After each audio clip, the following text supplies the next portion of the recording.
Hello my dear student, welcome back to my YouTube channel Subhash study centre.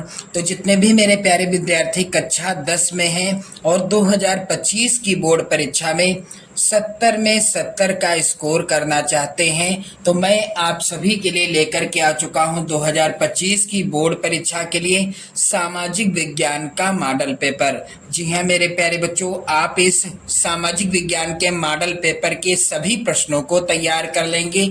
यहाँ से आप देखेंगे प्रश्न आपकी बोर्ड परीक्षा में 100% पूछे जाएंगे। तो जितने भी मेरे प्यारे बच्चे कक्षा 10 में हैं, आप सभी के लिए यह वीडियो काफ़ी ज़्यादा इम्पोर्टेंट है। इस मॉडल पेपर के सभी प्रश्नों को तैयार जरूर कर लेना।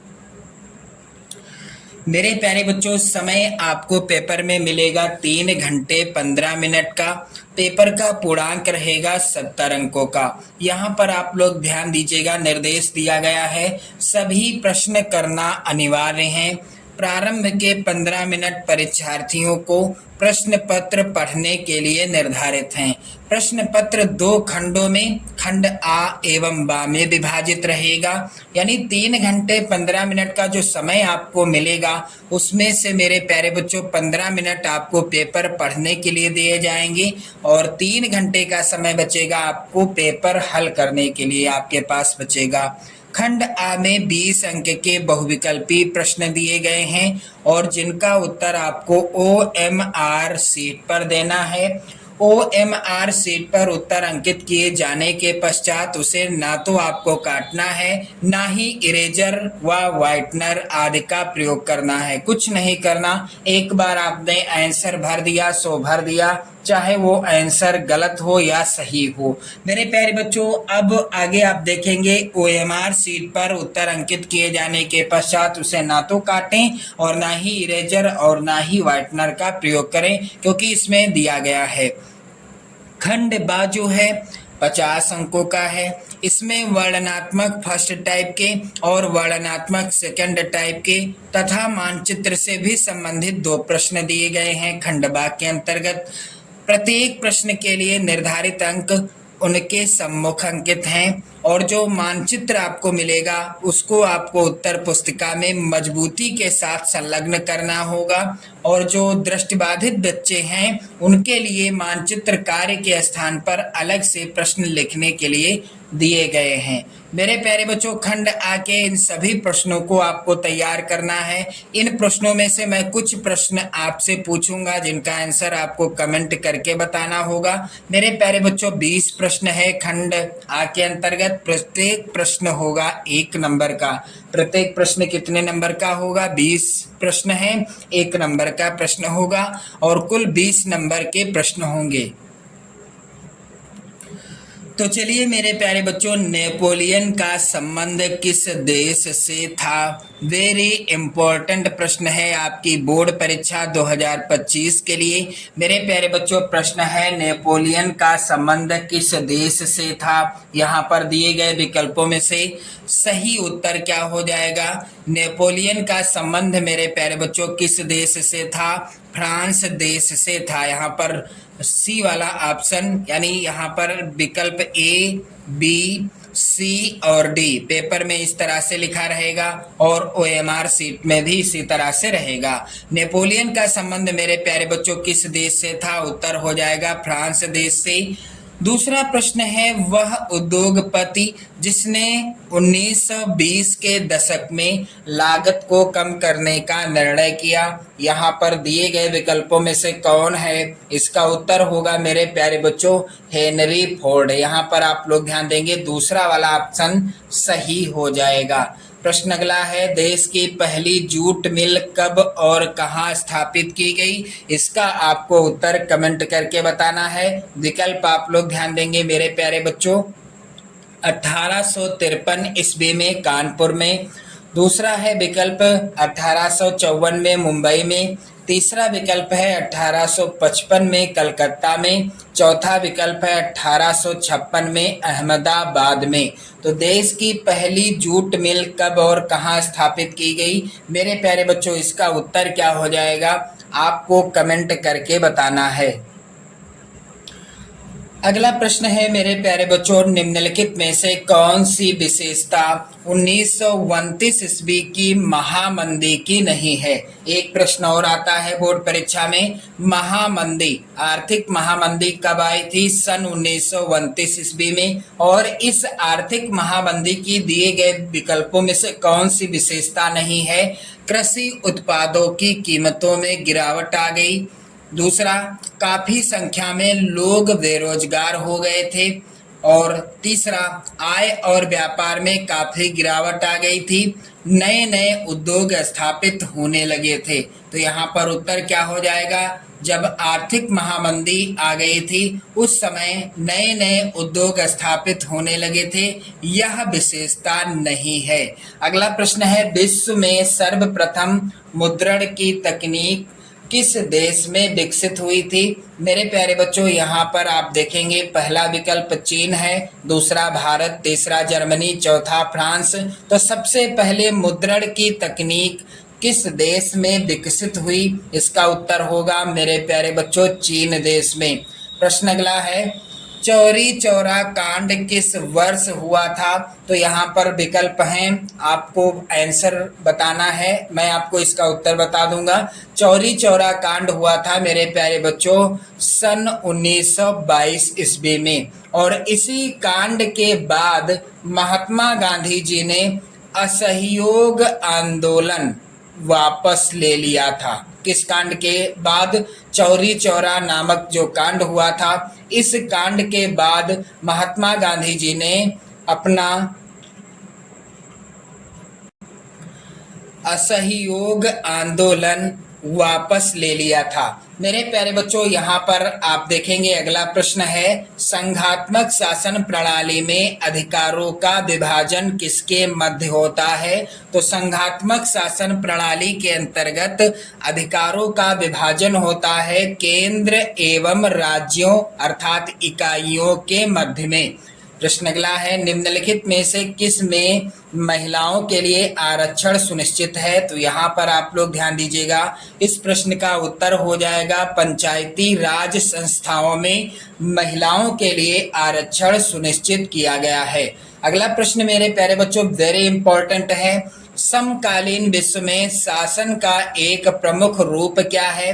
लोकतंत्र, तानाशाह, राजतंत्र या कोई नहीं? तो समकालीन विश्व में शासन का एक प्रमुख रूप है लोकतंत्र। यहाँ पर आप लोग ध्यान दीजिएगा। प्रश्न अगला है, एक लोकतांत्रिक व्यवस्था में सबसे अलग दिखाई देने वाली संस्था कौन सी है? हित समूह, राजनीतिक दल, दबाव समूह या इनमें से सभी? इसका भी उत्तर आप लोगों को कमेंट करके बताना है। मेरे प्यारे बच्चों, प्रश्न संख्या 11 है, पर्वतों पर मृदा अपरदन का साधन क्या है? पर्वतों पर मृदा अपरदन क्यों होता है? मृदा अपरदन आपको पता ही है कि जब मिट्टी एक स्थान से दूसरे स्थान पर, जब मिट्टी एक स्थान से दूसरे स्थान पर किसी भी कारण से पहुंच जाती है, चाहे वह जल के माध्यम से हो या वायु के माध्यम से हो, उसे क्या कहते हैं? मृदा अपरदन या भूक्षरण कहते हैं। तो पर्वतों पर अधिकांश रूप से मृदा अपरदन कब होता है? जल के द्वारा। अगला प्रश्न है, निम्नलिखित में से किस राज्य में काली मिट्टी पाई जाती है? तो काली मिट्टी दिए गए विकल्पों में से गुजरात राज्य में पाई जाती है। प्रश्न अगला है मेरे प्यारे बच्चों, कच्चे पदार्थ को मूल्यवान उत्पादन में परिवर्तित कर अधिक मात्रा में वस्तुओं के उत्पादन को क्या कहा जाता है? इसका उत्तर हो जाएगा विनिर्माण। मेरे प्यारे बच्चों, विनिर्माण हो जाएगा राइट आंसर। अगला प्रश्न है मेरे प्यारे बच्चों, सुंदरवन राष्ट्रीय पार्क किस राज्य में स्थित है? तो सुंदरवन राष्ट्रीय पार्क मेरे प्यारे बच्चों पश्चिम बंगाल में स्थित है। यहाँ पर घ वाला विकल्प यानी डी वाला ऑप्शन सही हो जाएगा। प्रश्न संख्या 15 है, विदेश व्यापार किनके मध्य होता है या विदेशी व्यापार किनके मध्य होता है? तो जब दो देशों के मध्य किसी भी वस्तु का आयात निर्यात किया जाता है, जैसे कि भारत देश है और मेरे प्यारे बच्चों भारत देश है और अमेरिका देश है, मान लीजिए अमेरिका है या चीन है, इन दो देशों के मध्य अमेरिका, यहाँ पर आप लोग ध्यान देंगे अमेरिका देश, जब इन दो देशों के मध्य किसी भी वस्तु का आयात निर्यात होगा तो इस तरह के होने वाले व्यापार को क्या कहते हैं, अंतरराष्ट्रीय व्यापार कहते हैं और इसे ही क्या कहते हैं, विदेशी व्यापार कहते हैं। यह होता है दो देशों के मध्य यानी बीच में।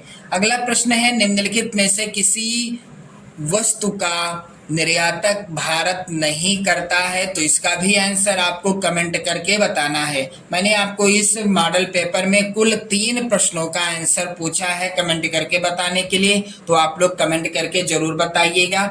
अगला प्रश्न है मेरे प्यारे बच्चों, निम्नलिखित में से किस राज्य की प्रति व्यक्ति आय सर्वाधिक है, तो आप लोग ध्यान दीजिएगा प्रति व्यक्ति आय सर्वाधिक किस राज्य की है, हरियाणा राज्य की है।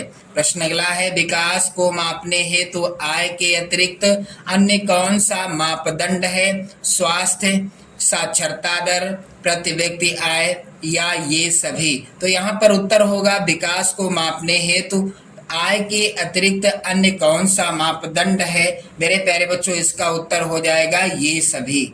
प्रश्न संख्या 19 है उपभोक्ता के अधिकारों में शामिल है, क्या शामिल है, यहाँ पर क्षतिपूर्ति निवारण का अधिकार, दूसरा प्रतिनिधित्व का अधिकार, तीसरा चुनने का अधिकार, चौथा ये सभी। तो उपभोक्ता के अधिकारों में ये सभी चीजें शामिल हैं, क्षतिपूर्ति निवारण का अधिकार शामिल है, प्रतिनिधित्व का अधिकार भी शामिल है, चुनने का अधिकार भी शामिल है। मेरे प्यारे बच्चों यहाँ पर उत्तर क्या होगा, ये सभी। अगला प्रश्न है विश्व व्यापार संगठन की स्थापना कब हुई थी, तो आप सभी लोग ध्यान दीजिएगा 1 जनवरी सन 1995 ईस्वी को विश्व व्यापार संगठन की स्थापना हुई थी, चौथा विकल्प सही होगा। अब बारी आती है खंड बा के वर्णनात्मक फर्स्ट टाइप के प्रश्नों को जानने की। लगभग 80 शब्दों में इन प्रश्नों का उत्तर देना है और प्रत्येक प्रश्न पूछा जाएगा मेरे प्यारे बच्चों 4 नंबर का। सबसे पहला इंपॉर्टेंट प्रश्न, औद्योगिक क्रांति के प्रमुख कारण क्या थे, अथवा में जो प्रश्न है इसे भी आपको रट लेना है। यूरोप के राष्ट्रवाद के विकास में संस्कृति का क्या योगदान था, प्रश्न संख्या 2 है मनरेगा 2005 के उद्देश्य लिखिए और अथवा में प्रश्न है मेरे प्यारे बच्चों आर्थिक विकास से आप क्या समझते हैं। प्रश्न संख्या यहाँ पर 3 है भारत में लौह अयस्क के उत्पादन पर संक्षेप में लिखिए अथवा सड़क परिवहन के कोई 3 गुण लिखिए। मेरे प्यारे बच्चों आप सभी लोग इन प्रश्नों को जरूर तैयार कर लीजिएगा, ये प्रश्न मोस्ट इंपॉर्टेंट हैं। अब बारी आती है प्रश्न संख्या 4 को देखने की, जो कि इस प्रकार से है लोकतंत्र किस प्रकार उत्तरदायी, जिम्मेदार तथा वैध सरकार का गठन करता है। अथवा में प्रश्न है मेरे प्यारे बच्चों भारत में बहुदलीय व्यवस्था में प्रजातंत्र को किस प्रकार मजबूत किया है। खंड बा के अंतर्गत आप यहाँ पर प्रश्न ध्यान दीजिएगा वर्णनात्मक सेकंड टाइप के प्रश्न हैं यहाँ पर, जिनका उत्तर आपको लगभग 150 शब्दों में देना है। प्रश्न संख्या 5 है मेरे प्यारे बच्चों महाराष्ट्र और गुजरात में सूती वस्त्र उद्योग के केंद्रीयकरण के प्रमुख कारण लिखिए।